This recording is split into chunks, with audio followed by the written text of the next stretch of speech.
I have come across an interesting video from TikTok. I want us to watch this video. I will be back. The educated Negro is the greatest threat to Black freedom. And I want to be clear about two things. When I say educated Negro here, I'm using this as a gender neutral term. So I'm talking about the educated Black woman in the same way that I'm talking about the educated Black man. And again, when I say educated Negro, I'm not talking about intellectual Negro. I'm not talking about a Negro that knows what he knows because he's done the work to get to the answers. I'm talking about the educated Negro who has gone through white academia, who's gotten a degree and gotten a doctorate, the PhDs and the JDs, the MBAs, right? I'm talking about that Negro who believes that they are in a different position than just the Negro with intellect, right? And the reason why they are the greatest threat to Black freedom is because they, like the House Negro, have built their entire identity on the foundation of the power and the position that they have been granted as overseer of the field Negro by way of the massa. Right? And so they are allowed to exist in this in-between where they're able to go and cohort with massa. They're able to engage massa. They're able to create discourse with massa. They're allotted certain privileges that the field cannot have. But then after they leave the house, right? They leave the house with massa. They go into the field and they have to code switch again because they no longer relate to the work that the field has had to do. They no longer relate to the position that he is within because now they are in a hierarchy, right? They've created a binary. They've created the rich versus the poor, the house versus the field, the degreed versus the non-degreed, right? And so they have infiltrated these spaces and forgotten about what they were supposed to do when they got into the spaces, which is to reach back and to grab their from the field and bring them with them. They're not doing that. And so they're the same people who say vote blue no matter who. They're the same people who love Martin Luther but never have never read Malcolm X, who tells you that the white liberal is the greatest threat to the Black man, right? They love their three letters. They love that D9 shit, right? They love it. They love being the educated Negro over the field Negro. They love it. And so to the extent that they keep operating within this power and position that is not really real, we're going to keep being in the position that we are in. Yeah, so you realize I've put a lot of beep on the video because she was using the N word too much. And, YouTube don't like it when people use too much of N word in their videos. I know by this time, most of you are asking who are the educated Negroes this girl is referring to. I've gotten a perfect video that represents this educated Negro the lady is referring to. I want us to watch this video. I will be back. It is in more than interesting proposition that America is institutionally racist. And before I address the narrative, the emotion, the misconceptions, the misused facts or badly applied facts that have been put out here tonight, I'd like to start with a simple quote. There is a class of colored people who make a business of keeping the troubles, the wrongs, and the hardships of the Negro race before the public. Some of these people do not want the Negro to lose his grievances because they do not want to lose their jobs. There is a certain class of race problem solvers who don't want the patient to get well. That was said by Booker T. Washington. This is an esteemed body, one that sponsors and invites debate. Yet just an hour or so ago, someone who was invited to this body to test his mettle, a chief person to the right hand of Barack Obama, to the right hand of Mayor Bill de Blasio of New York, to, in many ways, as he puts it, the right side of the blacks in America, Al Sharpton, accepted and then refused to come and debate for this body.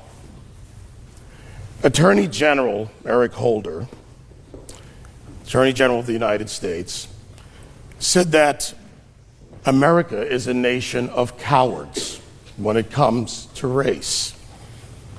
In fact, what we stand here and do today, and what someone like Al Sharpton does not do, shows that the cowardice lies with those who would push a narrative, demand retribution when none is required, but do not show up to face the public, either those who support them or detractors.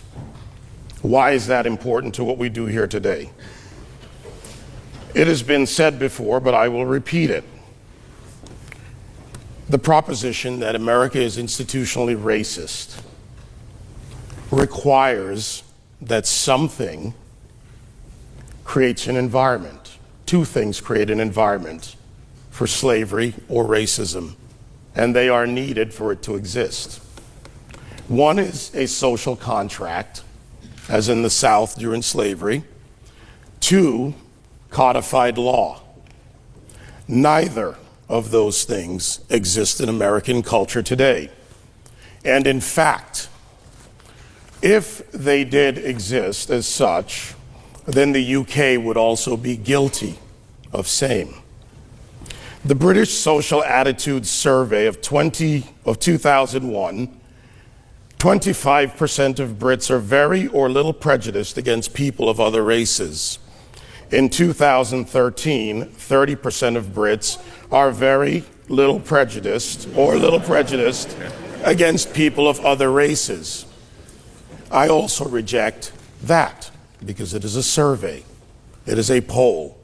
It is not a reflection of the British community, nor is it a reflection of the American community. The issues of racism and prejudice will always exist. That is something we can state honestly and factually. It is how we get to the solutions that matter. Abraham Lincoln, as my colleague said, fought a war to preserve the Union. That republic allowed for the people of the United States, under our Constitution, to amend it, therefore removing slavery, and then moving forward to the Voting and Civil Rights Act, and also the suffrage movement for women. These are great acts in our society. The issues that plague blacks in America, or anyone who is disadvantaged, have too many factors for me to address in 8 minutes or 8 hours. But in our society, we continue to address them with actions, not with narrative, not with conspiracy theories about DEA creating drugs, or not with conspiracy theories about agencies forming groups to go after blacks in some way. There are many examples I can counter. One, by the way, by one of the speakers, just for a point of information, George Zimmerman was not a police officer, therefore you should use a better example.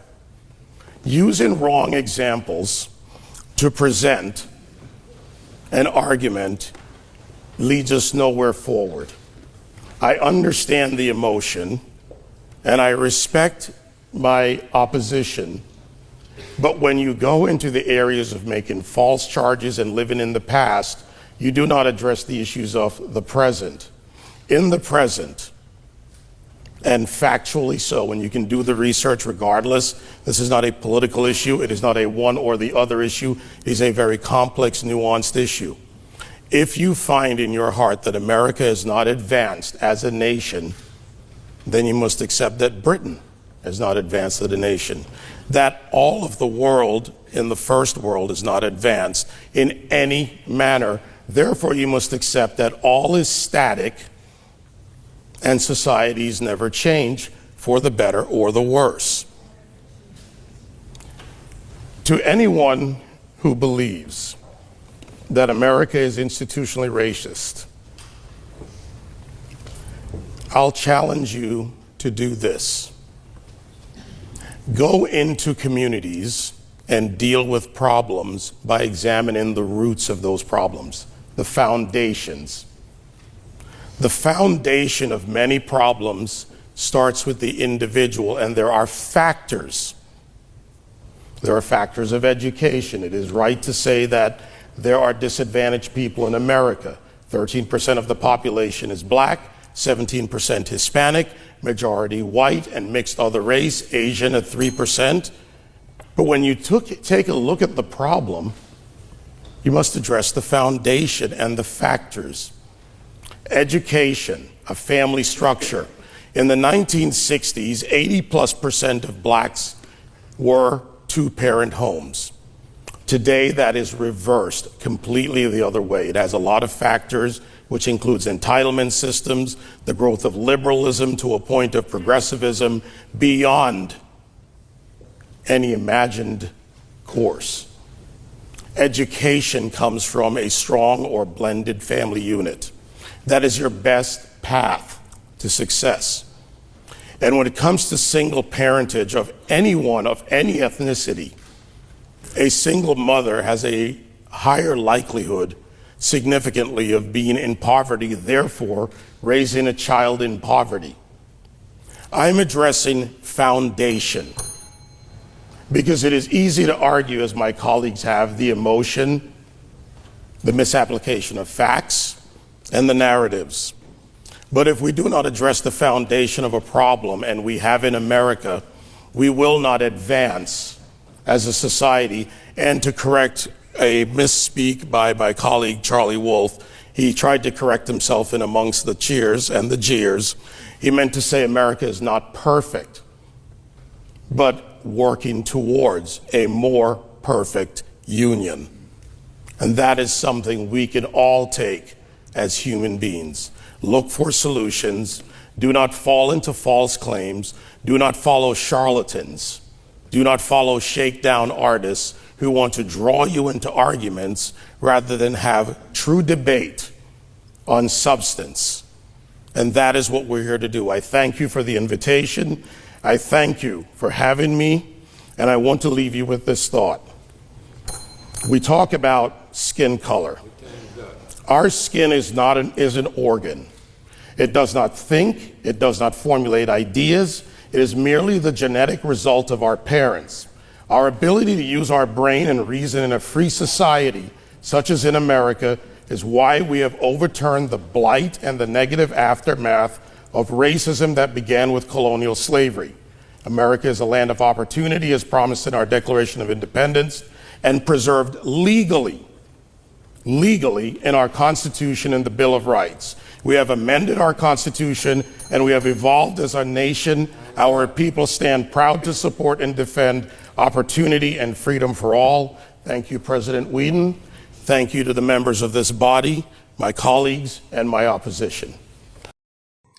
So these are the type of people the young lady is referring to as educated Negroes. These are people that has been able to climb the ladder to go to the top. So now they feel there is no discrimination in the system. There is no systematic or systemic racism. So if you complain about it, then you are just playing victim. These are the type of people, and I've seen a whole lot of them around because I've seen some big Hollywood stars, which I can't mention them.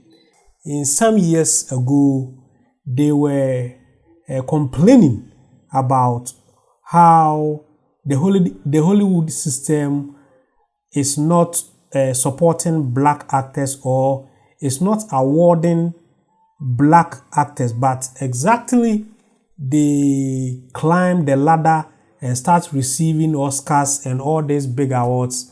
Their narration or their perception changes to whether the blacks are complaining because they are just trying to play victims. So these are the type of educated Negroes this lady is referring to, and you can find them around you. They are everywhere in the society. they are always trying to shove shoulders with their paymasters or their slave masters.